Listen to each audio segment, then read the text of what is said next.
It is day 37. Got lucky with a little off-island trip, and in this 37th day I want to make some clarifications and want to thank everybody that has been supporting my videos so nicely and commenting with the positive and even the negative comments. You can keep them coming because they still help the video. Engagement is good. And everybody's asking about those kids. 1,000 kids missing. How can this be? Where are those kids? Well, here's the deal, guys. You might not know how small of a community this West Maui is. So if there's a kid missing, a kid is sick, not going to school, the parents know. You have something going on, a kid gets injured in the surf or football or whatever it is, the parents know, one kid. So if there were 1,000 kids missing, I would probably know 100 of them personally. So it is absolutely impossible for 1,000 kids to go on missing and nobody knows, the parents. And if you think about 1,000 kids, that comes with 2 parents, so that's like, I don't know, that's 10-20% of the West Maui population. So it is absolutely impossible that kids like this are going missing and nobody would talk about it. It would be a huge outcry. So thank you so much for all your heartfelt concerns, but you can rest assured, but no kids are missing. And the same thing, there are no 180 bodies that have washed up on Lanai. Just here, this community is too small to make shit like this up because people would know about it.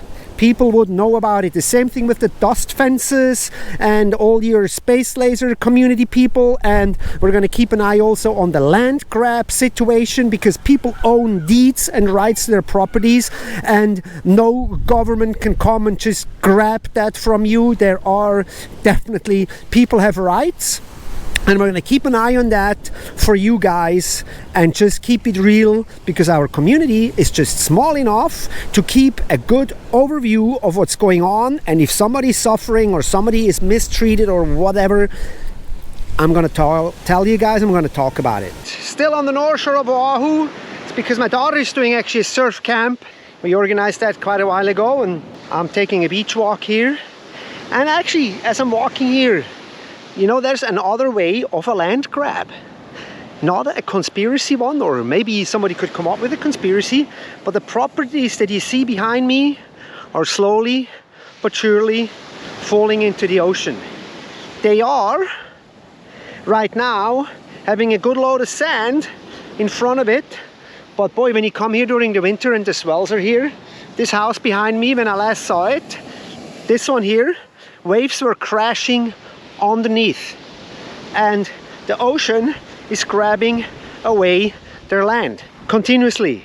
No conspiracy there. Yeah, it's super hard, super sad for these people because there's nothing you can do. And it was in the local news for a while, particularly during the winter time when you see the swells coming and they are having those big problems and some of them already have the houses started to crack and kind of fall into the sand dune underneath, and they're not allowed to put in retaining walls and come here with big material and build walls and concrete and do all of that. Pushing sand, that was a big controversy here once. I'm not sure where that is standing, but that is something that's going on here on the North Shore. Progress of rising sea levels and coastal erosion, and it's no joke, you guys. Day 39 just coming to an end. We're just finished the surf camp in Honolulu and now it's time to fly back to reality and see what's gonna happen with my shop cleanup and everything, all of that. So we're gonna resume that kind of world. We sure enjoyed a little off-island trip. Is always so nice. Wow, day 41, and evidently I'm back in my little corner here, and evidently also I got a little confused there on my count. Shame. It is day 41. Monday, and we're day 41. I'm working here in my little corner, and I was actually going to go down to the shop and get finally that board count and clean up and figure out how to clean up when I'm getting a text message if I can come work. Yes, at the hotel, can you come work? So, oh wow, they have shifts. You guys might know or not know, 50% of my income is actually coming from a front desk job at a timeshare resort. And they're having guests. And it's not even October 8th, because the governor said guests from October 8th, but that's for hotels. So if you have a condo here of some sort, there's nobody that's stopping you from coming here. You're free to travel.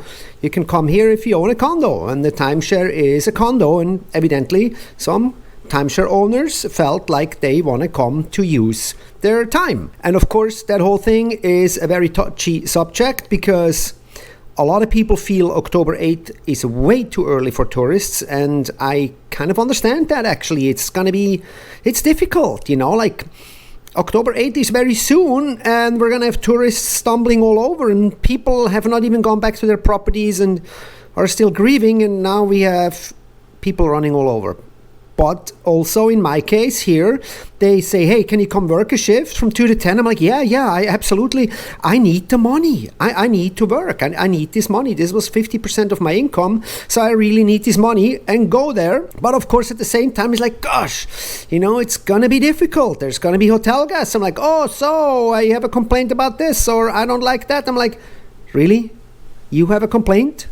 How about all the people that lost their property? Have you driven through Lahaina? What's there to complaint for you? So that is gonna be a very tough one. And then not to speak for the tourists here on the beaches. People are already complaining. Tourists that are here are not being respectful. And I'm gonna tell you guys something. If there are no respectful tourists and we're gonna have problems with that, they're gonna get to talk to. That's gonna be very sensitive issue, very sensitive topic, very not good if we have tourists that think they're going to be disrespectful. If anything, I can tell tourists, make a day or at least a half day of volunteer. Go to a distribution hub, help somebody out, make a donation. Yes, of course, you being here also is very helpful and helping our economy. But you have to go above and beyond by now. Going to a restaurant and paying for a hotel room is not enough. You must go and make your presence known and help and be part of the rebuild of this town. And I really hope once in a year from now, once we are really rebuilding, there will be tree planting projects and put your name on a brick projects and paint somebody's house and just be part of the Lahaina rebuild and go home and say like, hey, you know what, we weren't just here on vacation, we also helped rebuilding this town. Yes, that's going to be very important. And of course, I'm going to report back how that whole hotel thing, timeshare thing is working out for me. And that will be day 42 and beyond.